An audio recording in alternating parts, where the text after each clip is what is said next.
आज से लगभग 3 लाख साल पहले होमो सेपियंस का जन्म अफ्रीका में हुआ था। 3 लाख साल पहले ही क्यों? क्योंकि नॉर्थ अफ्रीका के मोरक्को में एक 3 लाख साल पुराना फॉसिल मिला जबेल अरहूद में, जो ये बताता है कि आज के हम जो मनुष्य हैं होमो सेपियंस, वो 3 लाख साल पहले आज से लगभग इवॉल्व हो गए थे अफ्रीका में। जब उस स्कल का अध्ययन किया गया तो पाया गया उसके फीचर्स आजकल के ह्यूमन से बहुत ज्यादा मिलते हैं। बिल्कुल आजकल के ह्यूमन के तरह ही globular head, vaulted forehead, prominent nose bridge जैसे बहुत सारी चीजें। फिर अफ्रीका में ही बहुत सारे और भी फॉसिल्स मिले। अपने एवोल्यूशन की शुरुआत से लेकर लगभग 2.5 लाख साल तक, मतलब 2,30,000 साल तक होमो सेपियंस जो आजकल के हम ह्यूमंस हैं वो अफ्रीका में ही रहे। ये बात हमें कैसे पता लगी है? ये बात हमें ऐसे पता लगी है कि पृथ्वी के किसी भी कोने पर साइंटिस्ट को होमो सेपियंस के, मतलब आजकल के जो हम ह्यूमंस हैं, कहीं पर भी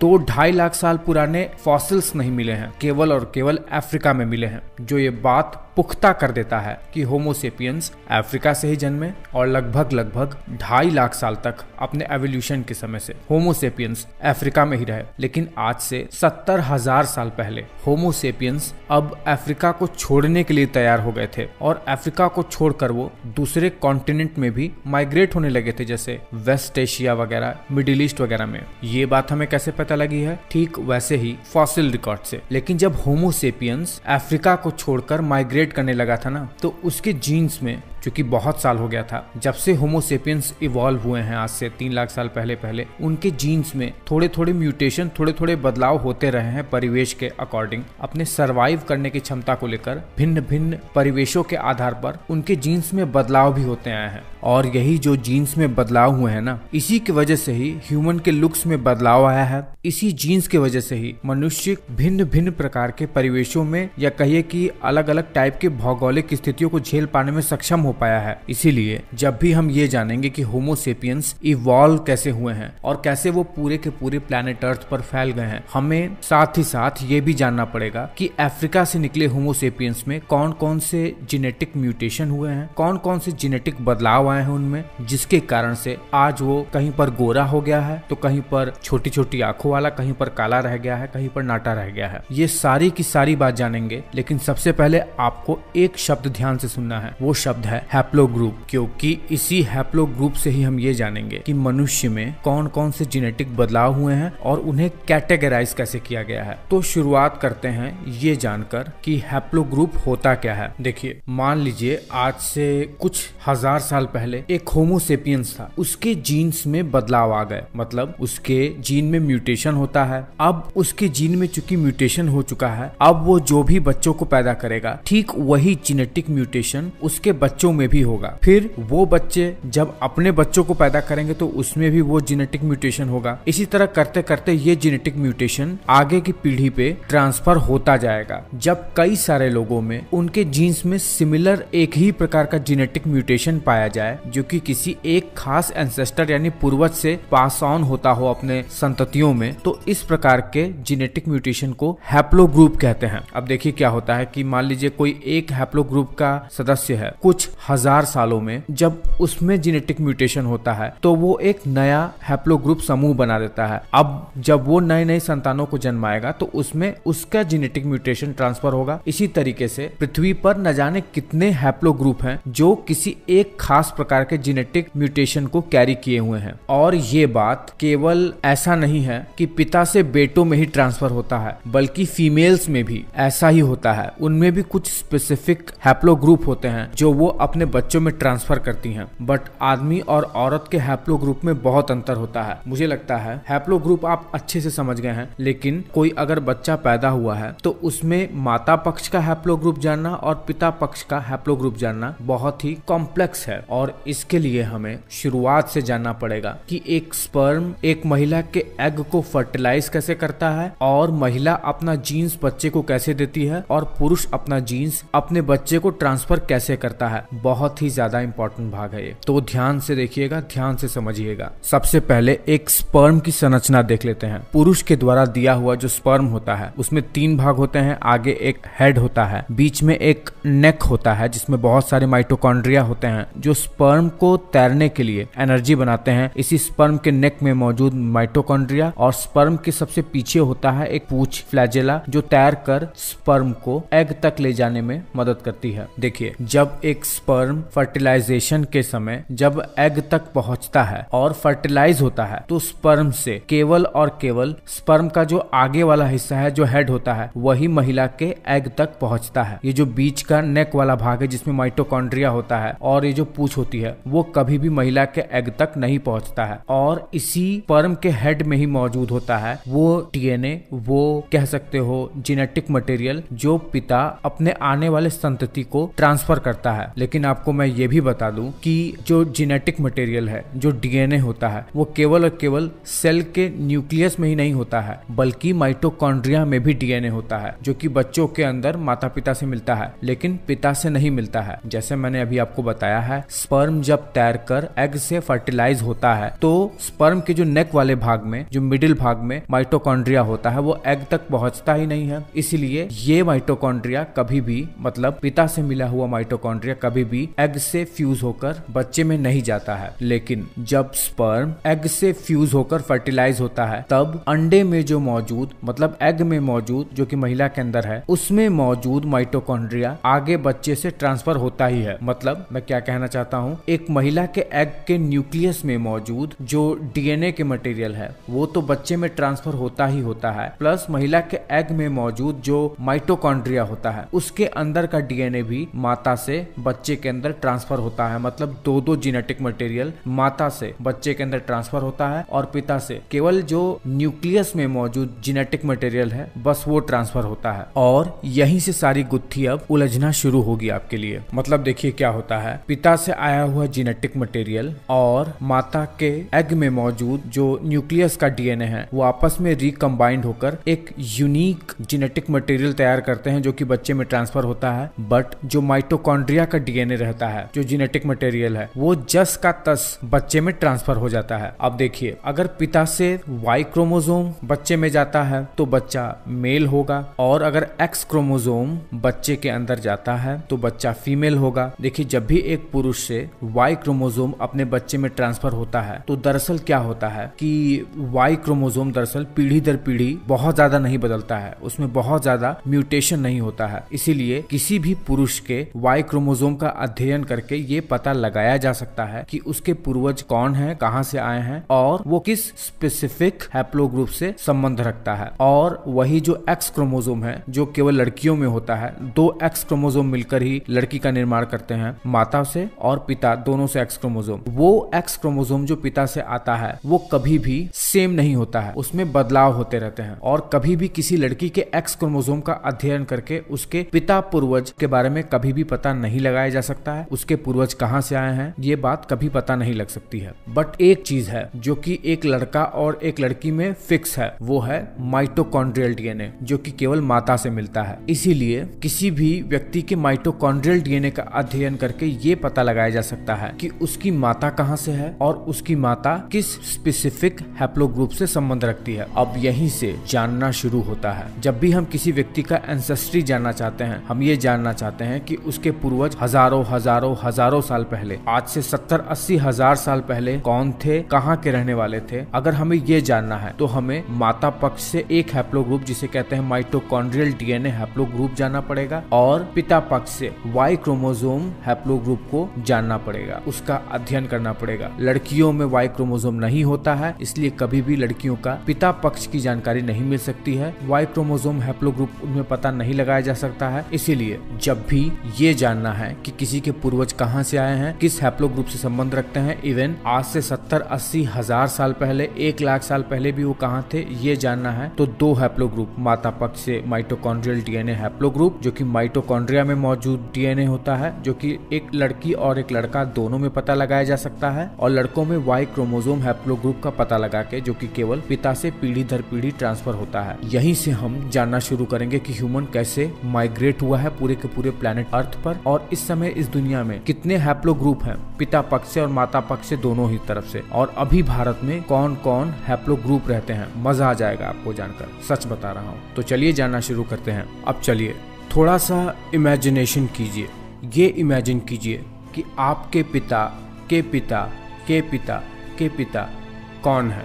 ऐसे हजारों साल पीछे जाइए, इतना पीछे जाइए कि कोई एक कॉमन एंसेस्टर हमें मिल जाए, जिसका जीन, जिसका डीएनए म्यूटेशन या कहिए जिसका हैप्लो ग्रुप आज हम जितने भी ह्यूमंस हैं प्लैनेट अर्थ पर, चाहे वो अफ्रीका में हो, चाहे वो इंडिया में हो, यूरोप, अमेरिकाज, एशिया, कहीं पर भी हो, सब में वो जेनेटिक म्यूटेशन या कहिए वो जीन प्रेजेंट हो उस खास एंसेस्टर का, उस खास होमोसेपियंस का, जिसके हम सभी वंशज हों। कोई जरूरी नहीं है कि वो होमोसेपियंस धरती का पहला होमोसेपियंस हो, बट बस इतना होना चाहिए कि वो होमोसेपियंस का जीन आजकल के जितने भी ह्यूमंस हैं सब में होना चाहिए।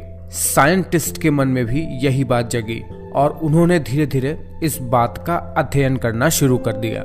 जब उन्होंने दुनिया भर के सारे आदमियों के वाई क्रोमोसोम का अध्ययन करना शुरू कर दिया, तो पाया कि इस प्लैनेट अर्थ पर जितने भी आदमी हैं, अगर हम सभी के पिता के पिता के पिता को इसी तरीके से उनके जीन से ट्रेस करना शुरू कर देंगे, तो लगभग आज से 2,30,000 साल पहले या इसी टाइम फ्रेम के अराउंड एक ऐसा होमोसेपियंस मिलता है साइंटिस्ट को, जिसे साइंटिस्ट कहते हैं कि ये पैट्रिलिनियल मोस्ट रिसेंट कॉमन एंसेस्टर है हम ह्यूमंस का, और इसे साइंटिस्ट नाम दे दिए हैं वाई क्रोमोसोमल एडम का।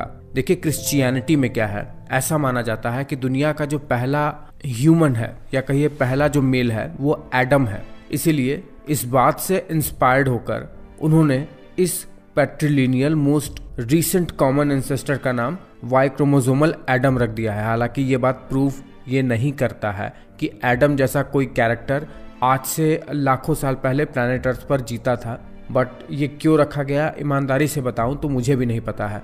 साइंटिस्ट क्यों इतना क्रिश्चियनिटी से प्रभावित हैं मुझे नहीं पता है। शायद जो जिस कल्चर में रहता है उससे प्रभावित बहुत ज़्यादा होता है। कुछ साइंटिस्ट का मानना है कि ये जो वाई क्रोमोसोमल एडम है 2,30,000 साल पहले से भी प्लैनेट अर्थ पर मौजूद था। कोई तो इसे 4 लाख या 5 लाख साल पुराना भी बताते हैं, बट अभी भी इस पर बहस जारी है क्योंकि बहुत ही कॉम्प्लेक्स है ना इन सब चीज़ों को ट्रेस करना। देखिए वाई क्रोमोसोमल एडम के बारे में तो हमने जान लिया है, जो ये बताता है कि इस प्लैनेट अर्थ पर जितने भी मेल्स हैं उन सबका एक कॉमन एंसेस्टर है, जो कि यही है वो वाई क्रोमोसोमल एडम। लेकिन फीमेल्स की बात अभी तक हमने नहीं जाना है। चलिए अब फीमेल्स के बारे में थोड़ा बहुत जानते हैं। जैसा कि मैंने अभी आपको कुछ देर पहले ही ये बताया है कि कभी भी किसी फीमेल के एक्स क्रोमोसोम का अध्ययन करके उसके मेल एंसेस्टर का पता नहीं लगाया जा सकता है, बट उसके माइटोकॉन्ड्रिया से बहुत कुछ पता लगाया जा सकता है। इनफैक्ट माइटोकॉन्ड्रियल डीएनए से मेल और फीमेल दोनों के फीमेल पूर्वज के बारे में पता लगाया जा सकता है।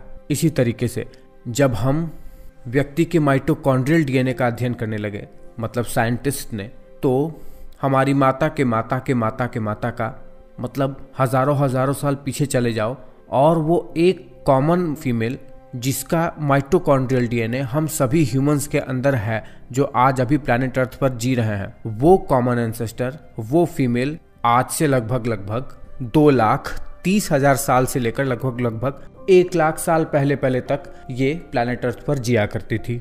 अब इसी का ही माइटोकॉन्ड्रियल डीएनए पूरे ह्यूमैनिटी में फैली हुई है।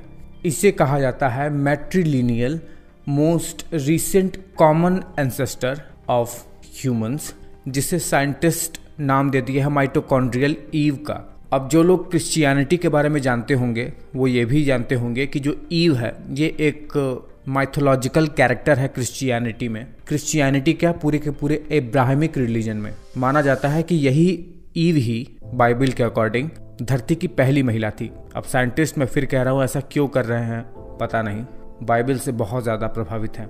तो कुल मिलाकर निष्कर्ष ये निकलता है कि आजकल के जितने भी ह्यूमंस हैं वो डायरेक्टली डिसेंडेंट हैं इस पैट्रिलिनियल मोस्ट रिसेंट कॉमन एंसेस्टर की, जिसे वाई क्रोमोसोमल एडम भी कहते हैं, और इस मैट्रिलिनियल मोस्ट रिसेंट कॉमन एंसेस्टर जिसे माइटोकॉन्ड्रियल ईव कहते हैं। लेकिन ये दोनों एक टाइम फ्रेम पे जिंदा नहीं थे, दोनों का टाइम फ्रेम अलग अलग है, बस दोनों का जीन्स हम कैरी किए हुए हैं।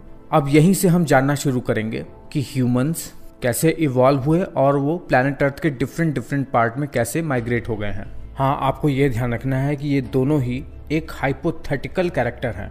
अध्ययन में ऐसा पाया गया है, ऐसा कोई स्पेसिफिक था नहीं। साइंटिस्ट का मानना है कि जब हम पीछे जाते जाएंगे तो एक कॉमन एंसेस्टर मिलेगा, मेल और फीमेल दोनों का। खैर छोड़ो ये सब बात, मुझे लगता है कि आप इतना तो समझ ही गए होंगे, बिल्कुल साधारण सी बात है। अब हम आते हैं अपने मेन मुद्दे पर कि ह्यूमन का एवोल्यूशन कैसे हुआ और वो कैसे कैसे अलग अलग जातियों में हैप्लोग्रुप के परिप्रेक्ष्य में मैं बोल रहा हूँ और कैसे वो पूरे प्लैनेट अर्थ पर छा गया। तो शुरुआत करते हैं। शुरुआत हम करेंगे ये जानकर कि पुरुषों का जो हैप्लोग्रुप है, वाई क्रोमोसोम हैप्लोग्रुप, वो कैसे इवॉल्व हुआ डिफरेंट हैप्लोग्रुप में और कैसे पूरे प्लैनेट भर में छा गया। तो चलिए जानते हैं। आज से 3 लाख साल पहले अप्रॉक्सीमेटली होमोसेपियंस इवॉल्व हुए। ऐसा नहीं है कि कोई एक व्यक्ति आया और अचानक से होमोसेपियंस को इवॉल्व कर दिया, नहीं, बहुत ही ग्रेजुअली धीरे धीरे ह्यूमन इवॉल्व हुए। 70 लाख साल पहले लगभग होमिनिन इवॉल्व हुए थे, चिंपैंजी, बोनोबो और गोरिल्ला जैसे एप से अलग होकर। फिर बहुत सारे होमिनिन के प्रजातियां इवॉल्व हुई, ऑस्ट्रेलोपिथेकस, आर्डिपिथेकस, बहुत सारी चीज़ें। मैंने पूरा का पूरा डॉक्यूमेंट्री टाइप एक वीडियो बनाया है, वो आप ज़रूर देख लीजिएगा, उसमें आपको सब कुछ क्लियर हो जाएगा। धीरे धीरे जब एप का एवोल्यूशन हुआ तब एप, यही जो होमिनिन है, उसमें कुछ ऐसे बदलाव आ गए जिससे उसका ब्रेन का साइज बढ़ गया, लगभग 1400 सीसी तक बढ़ गया। फोरहेड वॉल्टेड हो गया, मतलब फ्रंटल कॉर्टेक्स डेवलप्ड हो गया। अब वो सोच सकता था, जो भी चीज़ें देखता उसे अपने ब्रेन में स्टोर करता, 5 सेंसेस से जो भी इंफॉर्मेशन लेता उसे अपने ब्रेन में स्टोर करता, उसे अपने अनुसार एडजस्ट करके कल्पना कर सकता था और उसी के अकॉर्डिंग टूल को यूज़ कर सकता था। ग्लोबुलर हेड था, सीधा तनकर खड़ा हो सकता था, बहुत सारी चीज़ें। ये सब 3 लाख साल पहले हुआ। और 3 लाख साल पहले का होमोसेपियंस रहता था ईस्ट अफ्रीका और साउथ अफ्रीका के क्षेत्र में, जैसे कीनिया, इथियोपिया और साउथ अफ्रीका वाले इलाके में। अब देखिए, ये जो अर्ली ह्यूमन था, जो ईस्ट अफ्रीका और साउथ अफ्रीका वाले इलाके में रहता था, उसका जो हैप्लो ग्रुप था वो था हैप्लो ग्रुप ए। जितने भी ह्यूमंस इस प्लैनेट अर्थ पर रह रहे हैं उसमें से पहला हैप्लो ग्रुप है हैप्लो ग्रुप ए, जो कि आज से लगभग 2.5 लाख साल पहले इमर्ज हुआ था। अच्छा, आज के डेट में ऐसा कोई व्यक्ति है जिसके अंदर हैप्लो ग्रुप ए प्रेजेंट है? चलिए ये भी जान लेते हैं पहले। सदर्न अफ्रीका में एक ट्राइब है खोइसान पीपल। ये जो खोइसान पीपल हैं, इस प्लैनेट अर्थ पर प्रेजेंट टाइम में ऐसी ट्राइब है जिसके अंदर हैप्लो ग्रुप ए है। हैप्लो ग्रुप में उनका सबसे पुराना हैप्लो ग्रुप ए है उनका। इनमें भी सब ट्राइब होती हैं, सान और नामा नाम की, उनमें भी ये हैप्लो ग्रुप ए पाया जाता है। इसके साथ साथ सेंट्रल अफ्रीका और ईस्ट अफ्रीका में भी कुछ ऐसी जगहें हैं नील नदी के आसपास जहां पर दुनिया का सबसे पुराना हैप्लो ग्रुप ए पाया जाता है। ये केवल अफ्रीका में पाई जाती है। यही सब कारण है जिसके आधार पर वैज्ञानिकों ने ये बताया था कि अफ्रीका से ही ह्यूमैनिटी चालू हुई थी। देखिए, एक टर्म है सिंगल न्यूक्लियोटाइड पॉलीमॉर्फिज्म, जिसे शॉर्ट में कहते हैं SNP। जब किसी खास जीन के किसी एक न्यूक्लियोटाइड में थोड़ा सा परिवर्तन हो जाए अलग अलग पॉपुलेशन में, और जैसे मान लीजिए वो खास जीन जो है किसी खास प्रकार के फिनोटाइप को प्रदर्शित करने के लिए जिम्मेदार है, तो पॉपुलेशन में उस जीन के वेरिएशन के कारण से अलग अलग फीचर्स देखने को मिलेंगे व्यक्ति के बॉडी में। जैसे किसी की नाक चौड़ी होगी, किसी की नाक पॉइंटी होगी, बहुत सारी बातें। ये होता है जीन के किसी एक स्पेसिफिक न्यूक्लियोटाइड में चेंज हो जाने के कारण से। ये जो हैप्लो ग्रुप ए है, इसमें SNP M91 में म्यूटेशन हुआ। इसमें डीएनए के एक खास सीक्वेंस में बदलाव हुआ है जिसे M91 नाम से मार्क कर दिया गया है। वो M91 इसका मार्कर है। अगर किसी भी डीएनए में M91 पर म्यूटेशन पाया जाता है तो उसे हैप्लो ग्रुप ए कहा जाता है। ये समझाना कठिन है क्योंकि ये जेनेटिक्स की बात है, आगे हम उसको भी जानेंगे, बट पहले हमें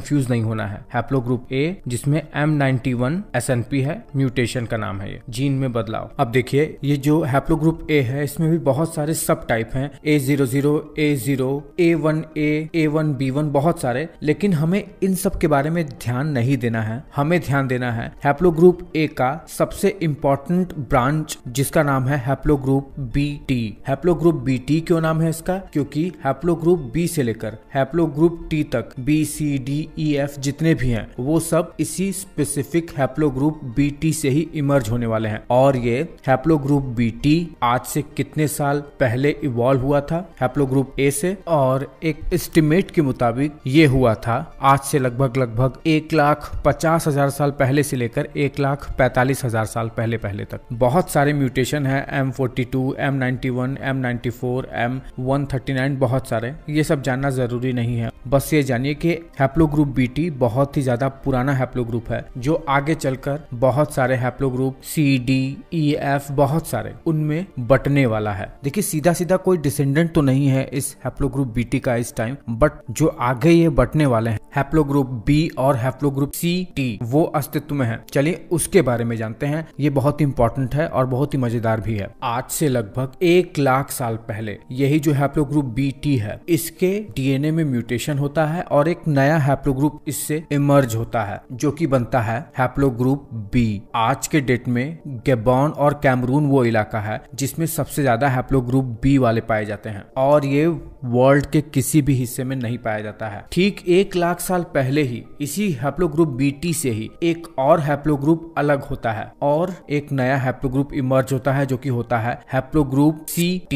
हैप्लोग्रुप CT क्यों? क्योंकि इसी हैप्लोग्रुप से हैप्लोग्रुप C से लेकर हैप्लोग्रुप T तक जितने भी हैप्लोग्रुप हैं वो इवॉल्व होंगे, मतलब C, D, E, F जितने भी हैं T तक सब इसी CT से ही इमर्ज होने वाले थे। वो है आज से लगभग 1,00,000 साल पहले इमर्ज हुए थे। डायरेक्टली CT के कोई भी डिसेंडेंट तो अभी जिंदा नहीं है, बट इसके सब टाइप आज पूरी दुनिया भर में फैले हुए हैं क्योंकि यही जो हैप्लोग्रुप CT से हैप्लोग्रुप CF है वो पहली बार अफ्रीका को छोड़कर दूसरे कॉन्टिनेंट में माइग्रेट होने वाला था। चलिए बिना समय गवाए अब सीधे हैप्लोग्रुप CT के विभाजन पर बात करना शुरू करते हैं। आज से लगभग 75,000 साल पहले ये हैप्लोग्रुप CT दो हैप्लोग्रुप में बट जाता है। एक बनता है हैप्लोग्रुप DE और एक बनता है हैप्लोग्रुप CF। जैसा नाम है DE, इसमें D और हैप्लोग्रुप E दोनों आते हैं और CF में हैप्लोग्रुप C और हैप्लोग्रुप F आते हैं। आज से लगभग 73,000 साल पहले ये हैप्लोग्रुप DE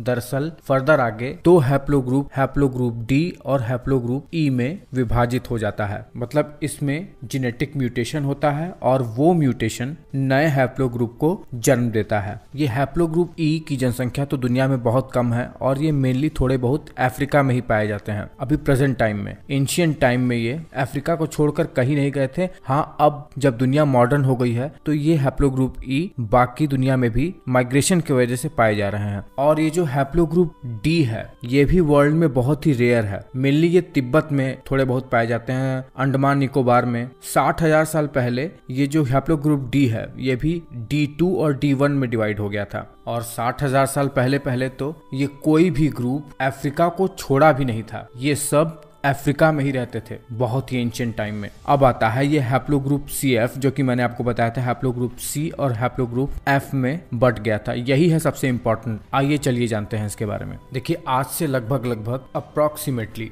70,000 साल पहले यही जो हैप्लोग्रुप CF है ये अफ्रीका को छोड़कर दूसरे कॉन्टिनेंट में जाना शुरू कर दिया और लगभग यही CF ग्रुप जो कि आज के डेट में किसी भी ह्यूमन पॉपुलेशन में नहीं है, वही ये CF ग्रुप जब साउथ एशिया में आया तो लगभग 62,000 साल पहले यही CF ग्रुप साउथ एशिया में आके इसमें एक जीन म्यूटेशन होता है और ये एक नया हैप्लोग्रुप F में बदल जाता है। यहाँ पर एक बात आप ध्यान रखिएगा, जब हैप्लोग्रुप CF अफ्रीका को छोड़कर दूसरे कॉन्टिनेंट में माइग्रेट हो रहा था, ठीक उस समय आइस एज चल रहा था, ग्लेशिएशन का पीरियड, जब प्लैनेट अर्थ के बहुत सारे हिस्से बर्फ के एक मोटी चादर के थ्रू एक दूसरे से जुड़े हुए थे। पूरा का पूरा इंडोनेशिया, पापुआ न्यू गिनिया और ऑस्ट्रेलिया ये बिल्कुल जुड़े हुए थे, इसीलिए रेड सी वगैरह, Bering Strait, Taiwan, North Korea, South Korea, ये सब कुछ जुड़े हुए थे। इसीलिए तो ह्यूमन का माइग्रेशन आसान हो पाया। और लगभग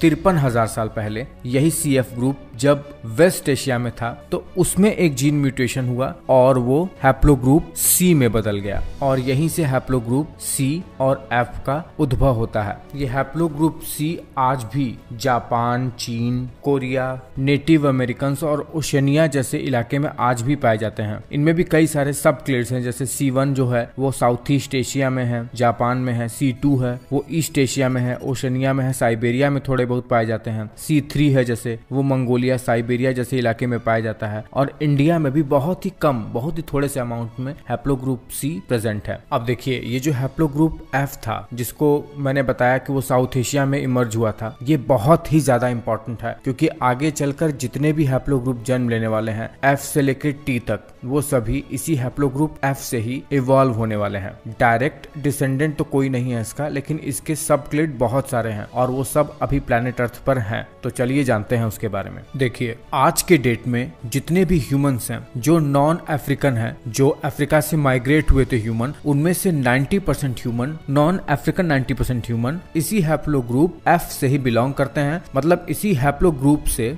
जो कि F है, उसी से ही आगे सब डिवाइड होते होते होते आजकल के जो 90% non African human haplogroup Y chromosome DNA के वो बने हैं। M89 सबसे पॉपुलर जीन मार्कर है SNPs में, जो ये बताता है कि इसी जीन म्यूटेशन के कारण से ही CF हैप्लोग्रुप से ये F हैप्लोग्रुप अलग हुआ। अब इसमें बहुत सारे सबक्लेड हैं, जैसे इसके अपने हैं F1, F2, F3। Haplogroup F1 Bharat और पाकिस्तान में, हैप्लोग्रुप F2 चीन और साउथ ईस्ट एशिया में, और हैप्लोग्रुप F3 इंडिया, पाकिस्तान और ईरान के कुछ पार्ट्स में पाए जाते हैं, लेकिन बहुत ही कम, बहुत ही छोटे से अमाउंट में। देखिए, आज से लगभग 55 से 60 हजार साल पहले यही जो हैप्लोग्रुप F है, इसके सब क्लेड तो डिवाइड हुए थे ही। एक बहुत ही इंपॉर्टेंट सब क्लेड हैप्लोग्रुप GHIJK कंबाइंडली इसी हैप्लोग्रुप F से अलग होता है, एक खास प्रकार के जेनेटिक म्यूटेशन के कारण से। फिर कुछ साल बाद ही ये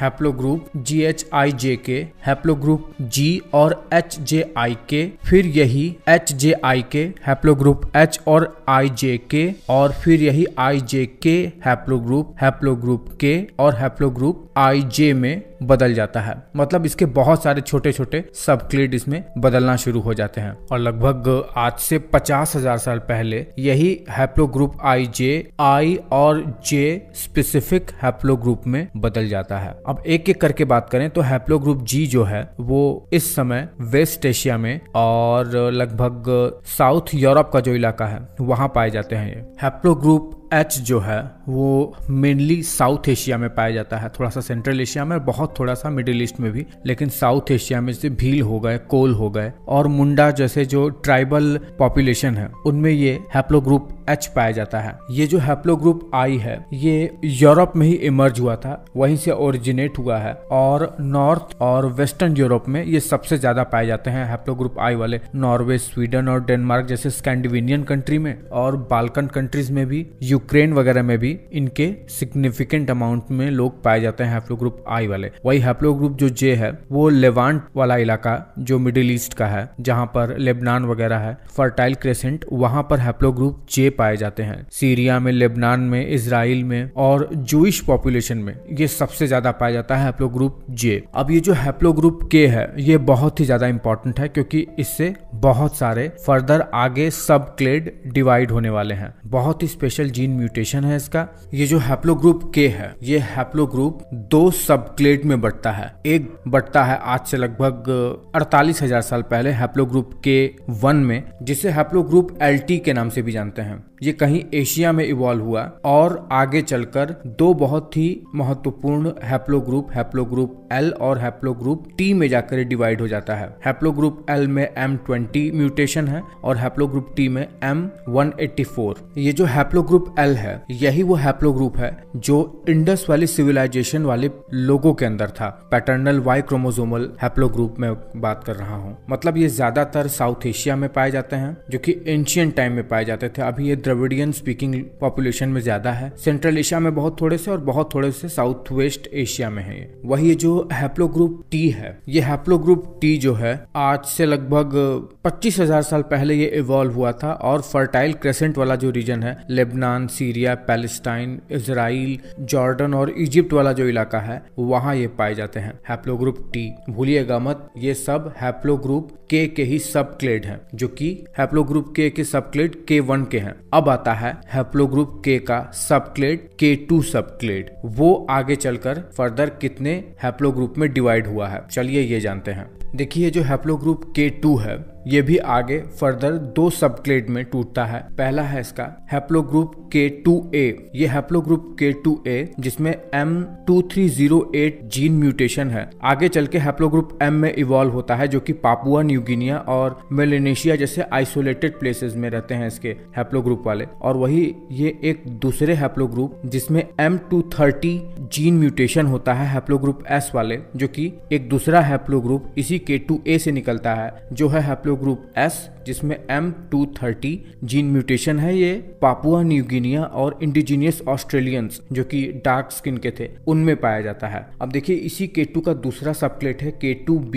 ये जो K2B है ये टूटता है हैप्लोग्रुप N में, जो साइबेरिया, नॉर्थ ईस्ट यूरोप और ईस्ट एशिया में पाए जाते हैं। एक टूटता है हैप्लोग्रुप O, जो कि ईस्ट और साउथ ईस्ट एशिया में पाए जाते हैं। ये जिनकी मंगोलॉइड आंखें होती हैं वो हैप्लोग्रुप O वाले होते हैं। और तीसरा टूटता है ये हैप्लोग्रुप P में। अब ये जो हैप्लोग्रुप P है ये फर्दर 2 भागों में टूटता है। हैप्लोग्रुप Q जो सेंट्रल एशिया, अमेरिकाज और साइबेरिया में पाए जाते हैं प्रेजेंट टाइम में, और हैप्लोग्रुप R जो कि सबसे ज्यादा इंपॉर्टेंट है। हैप्लोग्रुप R वही जो R ये ब्लड वाले लोग हैं वही हैं हैप्लोग्रुप R वाले। ये यूरोप, साउथ एशिया और सेंट्रल एशिया में पाए जाते हैं और जनरली ये सेंट्रल एशिया में इवॉल्व हुए हैं। हैप्लोग्रुप K2C, K2D और K2E भी हैं, बहुत ही रेयर पाए जाते हैं साउथ एशिया में ही, भारत के ही आसपास के इलाके जो बहुत ही आइसोलेटेड ट्राइब है उनमें, और थोड़े से साउथ ईस्ट एशिया में भी, जैसे अंडमान निकोबार जैसे इलाके में। तो ये है एक ओवरव्यू वाई क्रोमोसोमल हैप्लोग्रुप का, जो कि हैप्लोग्रुप A जो सबसे पुराना है और हैप्लोग्रुप R जो कि सबसे नया हैप्लोग्रुप है। वाई क्रोमोसोम डीएनए की उत्पत्ति और उसका फैलाव तो हमने देख लिया, कैसे कैसे ये फैले हैं दुनिया भर में। चलो अब ये जान लेते हैं कि भारत में इस समय वाई क्रोमोसोमल डीएनए के कौन कौन से हैप्लोग्रुप रहते हैं। मुझे लगता है ये जानना सबसे ज्यादा इंटरेस्टिंग होगा। तो एक छोटा सा ओवरव्यू ले लेते हैं ताकि हमें समझने में आसानी हो। देखिए, भारत में सबसे ज्यादा जो हैप्लोग्रुप इस समय है पुरुष वंशावली से यानी पिता पक्ष से, वो है हैप्लोग्रुप R1A। वही हैप्लोग्रुप जिसे कहा जाता है आर्य ब्लड के लोग, जिसको लेकर ये भ्रम है कि भारत में कुछ हजार साल पहले आर्यों का आक्रमण हुआ। उन्होंने द्रविड़ों को, तथाकथित द्रविड़, उन्हें खदेड़ कर दक्षिण की तरफ माइग्रेट करा दिया और वो उत्तर भारत में छा गए। बट जेनेटिक स्टडीज तो बताती है कि दक्षिण भारत में भी R1A1 जीन काफी पर्याप्त मात्रा में है। ऐसा नहीं कि थोड़ा बहुत है, बहुत ही अच्छे खासी मात्रा में है। अब ये R1A1 जीन भारत में लगभग कितने प्रतिशत होगा? अलग अलग कम्युनिटी के अंदर अलग अलग मात्रा में R1A हैप्लोग्रुप का जीन होगा। किसी में 20%, किसी में 25%, तो किसी में और ज्यादा, अलग अलग कम्युनिटीज के आधार पर। इसी तरीके से भारत में एक बहुत ही अच्छे खासे अमाउंट में वाई डीएनए का हैप्लोग्रुप है, हैप्लोग्रुप H, जो कि मोस्टली ज्यादातर द्रविडियन स्पीकिंग पीपल में पाया जाता है। बट ये नहीं है कि वो नॉर्थ इंडियन के गोरे गोरे दिखने वाले लोगों में नहीं है। अधिकतम लोगों में भारत में हैप्लोग्रुप H की जीन्स प्रेजेंट है, थोड़ा बहुत मात्रा में या ज्यादा मात्रा में। लगभग 15 से 16% लोगों में ये हैप्लोग्रुप H प्रीडोमिनेंटली है भारत में। इसके बाद एक तीसरा हैप्लोग्रुप है हैप्लोग्रुप L, जिसे बताया जा सकता है कि ये इंडस वैली सिविलाइजेशन के लोगों का हैप्लोग्रुप था। पूरी तरीके से ये बात सही नहीं है क्योंकि इस पर अभी रिसर्च जारी है, तो कुछ 100% कहना तो सही नहीं होगा। बट इन मोस्ट केसेस लोग कहते हैं कि haplogroup L Indus Valley civilisation के लोगों का था। ये भी भारत में लगभग 13-14% लोगों में तो है ही है प्रीडोमिनेंटली। प्रोडोमिनेंटली। एक हैप्लो ग्रुप है हैप्लो ग्रुप J2 जो कि भारत के वारियस पार्ट में पाया जाता है, पर्टिकुलरली साउथ में और थोड़े बहुत नदर्न पॉपुलेशन में, जो कि मुख्यतया मुस्लिम पॉपुलेशन में पाया जाता है, वो भी है भारत में। एक हैप्लो ग्रुप है हैप्लो ग्रुप O, उसका एक सब क्लेड है हैप्लो ग्रुप O2A। प्रीडोमिनेंटली ये Austro Asiatic speaking tribal group में पाया जाता है, जो कि भारत में लगभग ईस्ट और सेंट्रल इंडिया में रहते हैं, जैसे छत्तीसगढ़, झारखंड वगैरह में, उनमें ये जीन ज्यादा प्रीडोमिनेंटली है। और कुछ ट्राइबल हैप्लो ग्रुप C5 के भी हैं जो कि बहुत पुराने हैं। और है एक हैप्लो ग्रुप R2 जो कि सिग्निफिकेंट अमाउंट में भारत में पाया जाता है। अलग अलग कम्युनिटी में अलग अलग परसेंटेज है इसका। तो ज्यादातर भारत में Y क्रोमोसोम के हैप्लो ग्रुप वो कौन कौन से हैं? R1A1 haplo group H, haplo group L और हैप्लो ग्रुप J2, यही है सबसे ज्यादा प्रीडोमिनेंटली पाए जाने वाले, जिनमें से R1A1 सबसे ज्यादा है इंडो आर्यन स्पीकिंग पॉपुलेशन। अब थोड़ा ये भी जान लेते हैं कि जो माइटोकॉन्ड्रियल डीएनए है जो मदर से बच्चे में जाती है, उसमें कौन कौन से हैप्लो ग्रुप हैं और कितना पुराना उनका एवोल्यूशन है। देखिए, एक बच्चे में उसके पिता का जीन्स भी आती है, उसकी माता की जीन्स भी आती है, बट माता की जीन्स माइटोकॉन्ड्रियल डीएनए की जीन्स भी बच्चे में आती है, इसीलिए माता सबसे ज्यादा इंपॉर्टेंट है। अगर आप बाय चांस अपना डीएनए टेस्ट कराते हो और आपने पिता पक्ष की जीन तो जान ली लेकिन माता पक्ष से माइटोकॉन्ड्रियल डीएनए नहीं जाना, तो वो जानकारी अधूरी ही है। तो चलिए कम से कम एक छोटा सा ओवरव्यू तो ले ही लेते हैं कि कुल कितने हैप्लो ग्रुप हैं और कहां कहां वो इवॉल्व हुए, इस समय कहां रह रहे हैं। अप्रोक्सीमेटली जो माइटोकॉन्ड्रियल ईव है वो लगभग आज से 2 लाख साल से लेके 1,50,000 साल पहले ईस्ट अफ्रीका में रहती थी, और यही है वो सबसे पुरानी हम सभी की कॉमन फीमेल एंसेस्टर। जो पहला हैप्लो ग्रुप साइंटिस्ट ने असाइन किया है माइटोकॉन्ड्रियल ईव से, वो है haplo group L। East Africa में रहती थी ये। आज के डेट में खोइसान वो पीपल हैं जिनमें ये माइटोकॉन्ड्रियल डीएनए का L हैप्लो ग्रुप पाया जाता है। देखिए, जो L हैप्लो ग्रुप है आगे चलकर ये 2 सब क्लेड में डिवाइड हो जाता है। एक बनता है L1 to 6 क्लेड और एक बनता है L0 क्लेड। ये जो L0 क्लेड है ये L हैप्लो ग्रुप से ईस्ट अफ्रीका में ही आज से लगभग 1,50,000 साल पहले इवॉल्व हुआ था। इसमें कुछ जेनेटिक म्यूटेशन हुआ, और ये जो L1 to 6 है वो आज से लगभग 1,70,000 साल पहले ईस्ट अफ्रीका में ही इवॉल्व हुआ। ये जो L1 to 6 है ये फर्दर आगे L2 to 6 1,50,000 साल पहले, फिर L1 इवॉल्व होता है, L3 to 6 इवॉल्व, L5 आज से 1,20,000 साल पहले, L2 90,000 साल पहले, और L3 जो कि सबसे ज्यादा इंपॉर्टेंट है क्योंकि यही पहला माइटोकॉन्ड्रियल डीएनए हैप्लो ग्रुप होगा जो अफ्रीका को छोड़कर बाहर साउथ वेस्ट एशिया में जाने वाला था। अफ्रीका को छोड़ने वाला पहली जो ह्यूमन थी वो L3 हैप्लो ग्रुप की थी, ईस्ट अफ्रीका में ही इवॉल्व हुई थी, और आज से लगभग 70,000 साल पहले ये इवॉल्व हुई थी। जब ये L3 group south west Asia में पहुंचती है तो हैप्लो ग्रुप N इवॉल्व होता है जेनेटिक म्यूटेशन के कारण से, वहां के परिस्थितियों के कारण से, और फिर जब यही साउथ एशिया में आती है, आजकल का जो हमारा भारत है उसमें आती है, तब ये हैप्लो ग्रुप M में इवॉल्व होती है आज से लगभग 60,000 साल पहले, और फर्दर ये जब साउथ एशिया से साउथ ईस्ट एशिया की तरफ बढ़ती है हैप्लो ग्रुप R में ये इवॉल्व होती है आज से लगभग वही 60,000 साल पहले। हैप्लो ग्रुप U आज से 55,000 साल पहले नॉर्थ ईस्ट अफ्रीका में और भारत में साउथ एशिया में ये इवॉल्व होता। उस समय में ये वहीं पे रहते थे, फॉसिल्स रिकॉर्ड मिले हैं इसके। देखिए, आज से 60,000 साल पहले आइस एज चल रहा था, दुनिया भर की बहुत सारी भूमि आपस में जुड़ी हुई थी, क्योंकि समुद्र का जो लेवल था वो भी कम था उस समय आज से 60,000 साल पहले, इसलिए ह्यूमन का जो माइग्रेशन था और बाकी के जीवों का भी जो माइग्रेशन था वो काफी आसान था। आज से 60,000 साल पहले जो M और N हैप्लो ग्रुप है माइटोकॉन्ड्रियल डीएनए का, वो धीरे धीरे साउथ ईस्ट एशिया से होते होते ऑस्ट्रेलिया में माइग्रेट करने लगा, और पहली बार ये हैप्लो ग्रुप ऑस्ट्रेलिया तक पहुंच गया। इसी टाइम फ्रेम में लगभग 50,000 साल पहले यही N और M haplo group central Asia से साइबेरिया होते होते ईस्ट एशिया में पहुंच गया। लगभग आज से 44 से 45,000 साल पहले वेस्टर्न एशिया में बहुत सारे माइटोकॉन्ड्रियल डीएनए के हैप्लो ग्रुप इवॉल्व होना शुरू हो चुके थे। जैसे U तो मैंने आपको पहले ही बता दिया है कि आज से 60,000 साल पहले नॉर्थ अफ्रीका में इवॉल्व हो चुका था। H इवॉल्व होने लगा, हैप्लो ग्रुप V इवॉल्व हुआ जो कि यूरोप तक पहुंच गया। हैप्लो ग्रुप JT इसी टाइम इवॉल्व हुआ, और सबसे मिस्टीरियस हैप्लो ग्रुप X भी इसी टाइम फ्रेम में वेस्ट एशिया और यूरोप का जो इलाका है वहां पर इवॉल्व हुआ। निएंडरथल ह्यूमंस जो कि बहुत ही ब्रेनी ह्यूमन थे, जिनका ब्रेन का साइज लगभग 1800 सीसी तक था, वो भी इसी टाइम फ्रेम में यूरोप में बसे हुए थे, कई हजार साल से बसे हुए थे। और पॉसिबल है कि इसी टाइम फ्रेम में लगभग 45,000 साल के टाइम फ्रेम में ये ह्यूमन से, जो होमोसेपियंस हैं, उससे मिक्स भी हुए होंगे। क्योंकि हम ह्यूमंस में, मॉडर्न ह्यूमंस में अफ्रीकन पॉपुलेशन को अगर छोड़ दें तो थोड़ा बहुत जीन्स का जो ट्रेसेस है वो निएंडरथल का भी पाया गया है हम ह्यूमंस में। तो पॉसिबल है कि जिस समय ये सब ग्रुप इवॉल्व हो रहे थे वो निएंडरथल के साथ मिक्स हुए होंगे। जैसा कि मैंने आपको अभी बताया है कि हैप्लो ग्रुप एम और एन ईस्ट एशिया तक पहुंच चुका था, यानी चीन वाले इलाके में। तो लगभग आज से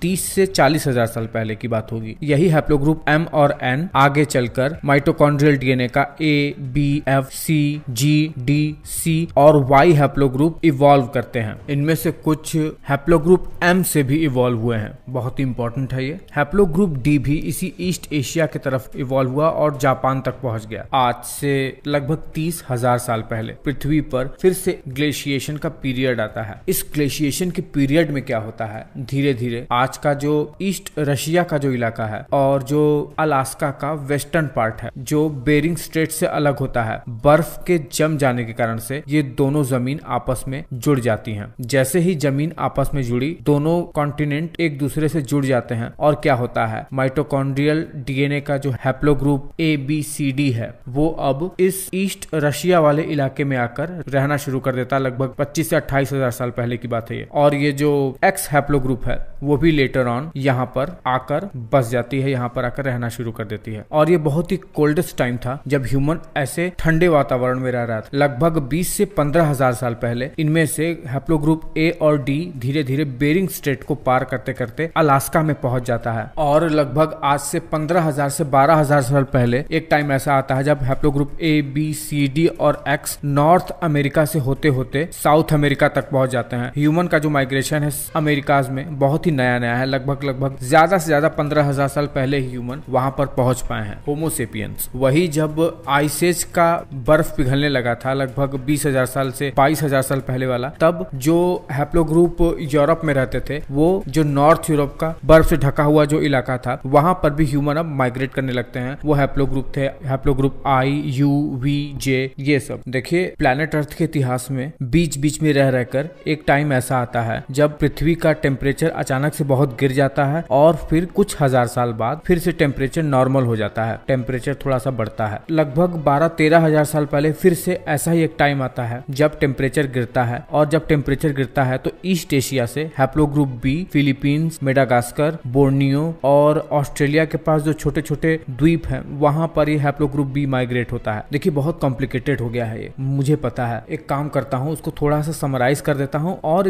ये बात जानते हैं कि भारत में इस समय कौन कौन से हैप्लो ग्रुप माइटोकॉन्ड्रियल डीएनए के रहते हैं। देखिए, आज से लगभग 2 लाख साल से लेकर 1,50,000 साल पहले माइटोकॉन्ड्रियल ईव इस प्लैनेट अर्थ पर थी और उसका हैप्लो ग्रुप एल था। यही है सबसे पहला हैप्लो ग्रुप। इसमें बहुत सारे सब क्लेड हैं। इसमें से एक सब क्लेड 70,000 साल पहले L3 वो हैप्लो ग्रुप था। वो सब क्लेड वो अफ्रीका से बाहर माइग्रेट होता है साउथ वेस्ट एशिया की तरफ, जहां पर कुछ जेनेटिक म्यूटेशन के कारण से हैप्लो ग्रुप एन बनता है। फिर जब ये आगे बढ़ता है तो ये हैप्लो ग्रुप एम बन जाता है साउथ एशिया यानी भारत में। फिर वही भारत में ही और भारत के आसपास वाले इलाके में हैप्लो ग्रुप आर इवॉल्व होता है आज से 60,000 साल पहले। Haplo group you north Africa और इंडिया में एक साथ इवॉल्व होता है। फिर जब यही हैप्लो ग्रुप एन और एम पूरे वर्ल्ड में फैलते हैं, ईस्ट एशिया में, साइबेरिया में, ऑस्ट्रेलिया में, तब इनमें जेनेटिक म्यूटेशन के कारण से एशिया में, ईस्ट एशिया में ए, बी, सी, डी, वाई, सी, जी ये सब हैप्लो ग्रुप इवॉल्व होते हैं। यूरोप में यू, वी, एच, जे, आई ये सब इवॉल्व होते हैं और धीरे धीरे करके पूरे प्लैनेट अर्थ पर फैल जाते हैं। लगभग 12 से 15,000 साल पहले ह्यूमन पहुंच जाते हैं अमेरिकाज में, नॉर्थ अमेरिका और सेंट्रल अमेरिका से होते हुए साउथ अमेरिका में। अब देखिए, भारत में कौन कौन से हैप्लो ग्रुप पाए जाते हैं, ये सबसे ज्यादा इंपॉर्टेंट है जानना। देखिए, भारत में सबसे ज्यादा हैप्लो ग्रुप अगर कोई माइटोकॉन्ड्रियल डीएनए का पाया जाता है तो वह हैप्लो ग्रुप एम, क्योंकि ये भारत में ही इवॉल्व हुआ है आज से लगभग 60,000 साल पहले। लगभग 60% हैप्लो ग्रुप एम भारतीय जनसंख्या में पाया गया है। भारत में सेंट्रल इंडिया, साउथ इंडिया और ईस्ट इंडिया की तरफ इस हैप्लो ग्रुप का प्रेवलेंस ज्यादा है। एक है हैप्लो ग्रुप आर जो कि बहुत ही एंशिएंट है, वो भी भारत में ही इवॉल्व हुआ है है आज से लगभग 60,000 साल पहले, और भारतीय जनसंख्या का लगभग 25% ये हैप्लोग्रुप आर mtDNA का पाया जाता है भारत में। एक तीसरा हैप्लोग्रुप है हैप्लोग्रुप एन, जो कि फिर से बहुत ही एंशियंट है और ये भारत में लगभग 5% लोगों में पाया जाता है, विशेष तौर पर केवल आदिवासियों समूह में। इसके अलावा हैप्लोग्रुप एच, HV और JT ये भी भारत में पाए जाते हैं, जो कि ईस्टर्न यूरोप, वेस्टर्न एशिया और भारत में कम मात्रा में ही लेकिन पाए जाते हैं अच्छे खासे अमाउंट में। तो ये है mtDNA की मैपिंग भारत में। और हम अब लगभग एक छोटा सा ओवरव्यू ले चुके हैं Y-DNA क्रोमोसोमल हैप्लोग्रुप का भी और mtDNA हैप्लोग्रुप का भी। अब एक बहुत ही इंपॉर्टेंट बात जानते हैं। देखिए, जब ह्यूमन अफ्रीका को छोड़कर दूसरे कॉन्टिनेंट में माइग्रेट होने लगा, धीरे धीरे करके वो एशिया के रास्ते यूरोप में जब पहुंचने लगा, तो जैसे ही जब वो यूरोप में पहुंचा तब वो पाता है एक ऐसे होमिनिन के स्पीशीज को जो यूरोप में कई हजारों साल से पहले से ही रह रहा था। बहुत हद तक ये स्पीशीज होमो सेपियंस से सिमिलर था, बस 0.12% डिफरेंस था इस होमिनिन स्पीशीज का होमो सेपियंस से। इस होमिनिन स्पीशीज का नाम था होमो निएंडरथैलेनेसिस, जिसे निएंडरथल मानव भी कहते हैं। माना जाता है कि आज से लगभग 50 से 40 हजार साल पहले ये निएंडरथल ह्यूमंस होमो सेपियंस के साथ मिक्स हुए हैं। इसका पता हमें ये चलता है कि जो मॉडर्न ह्यूमन है, जो नॉन अफ्रीकन मॉडर्न ह्यूमन है, उनमें लगभग 1% से लेकर 4% तक होमो निएंडरथैलेनेसिस के जीन्स पाए गए हैं। स्टडीज बताती है कि निएंडरथल मेल होमो सेपियंस के फीमेल से इंटरब्रीड किया होगा और मल्टीपल लोकेशन में किया होगा, तभी आज की डेट में हम नॉन अफ्रीकन ह्यूमन पॉपुलेशन में निएंडरथल जीन्स पाते हैं। ये बात सुनने में आश्चर्यचकित लग रही होगी क्योंकि दोनों स्पीशीज अलग हैं, पर अंतर बहुत ही कम है। इसीलिए दोनों स्पीशीज इंटरब्रीड करके ऑफस्प्रिंग को जन्मा सकते हैं, होमो सेपियंस की औरत से और निएंडरथल के पुरुष से। ये नहीं देखा गया है कि होमो सेपियंस का पुरुष है और निएंडरथल की औरत है और ऑफस्प्रिंग जन्मा गया हो इन दोनों से, क्योंकि निएंडरथल ह्यूमंस के माइटोकॉन्ड्रियल DNA नहीं पाए गए हैं ह्यूमंस में। हालांकि अभी इस पर रिसर्च जारी है और अभी हाल ही में जर्मनी में एक फॉसिल मिला है जो ये बताता है कि लगभग 1 लाख साल पहले भी ऐसा हो सकता है कि निएंडरथल पुरुष और होमो सेपियंस फीमेल ने आपस में इंटरब्रीड करके ऑफस्प्रिंग को जन्माया हो। देखिए, ये जो निएंडरथल की जीन है ये बहुत ही स्पेशल जीन थी। इसके वजह से स्किन पिगमेंटेशन पे बहुत असर पड़ा है यूरोपियंस और कुछ एशियंस के जीन्स में। साथ ही साथ कुछ पॉजिटिव इम्यून म्यूटेशन भी उनमें देखने को मिला है। साथ ही साथ कुछ भयानक डिजीजेस भी देखने को मिली है, जैसे कुछ यूरोपियंस का बाल बहुत ही कम एज में झड़ जाता है, वो इसी निएंडरथल जीन्स के कारण ही है। लेकिन देखिए, ऐसा नहीं है कि होमो सेपियंस केवल और केवल निएंडरथल के साथ ही मिक्स हुआ है। बिल्कुल निएंडरथल की तरह ही एक और होमिनिन की स्पीशीज थी बहुत हजारों साल पहले, डेनिसोवियंस की। उसके साथ भी ह्यूमंस मतलब होमो सेपियंस इंटरब्रीड करके उनकी जीन्स को आज भी कैरी किए हुए हैं। इसका सबसे ज्यादा जो जीन है मात्रा वो है साउथ ईस्ट एशियन में, इंडोनेशिया वगैरह में, इंडिया में भी है, चाइना वगैरह में बहुत ज्यादा है ये जीन्स। साथ ही साथ जब होमो इरेक्टस खत्म होने वाले थे तो होमो इरेक्टस की जो आखिरी बची हुई पॉपुलेशन थी उसके साथ भी मिक्स हुए हैं होमो सेपियंस। हाँ, हालांकि आपको ये बता दें कि आज के डेट में होमिनिन की केवल एक ही ट्राइब है, होमो सेपियंस। न निएंडरथल इस समय जीवित है, न डेनिसोवियंस है और न ही होमो इरेक्टस है, कोई भी नहीं है।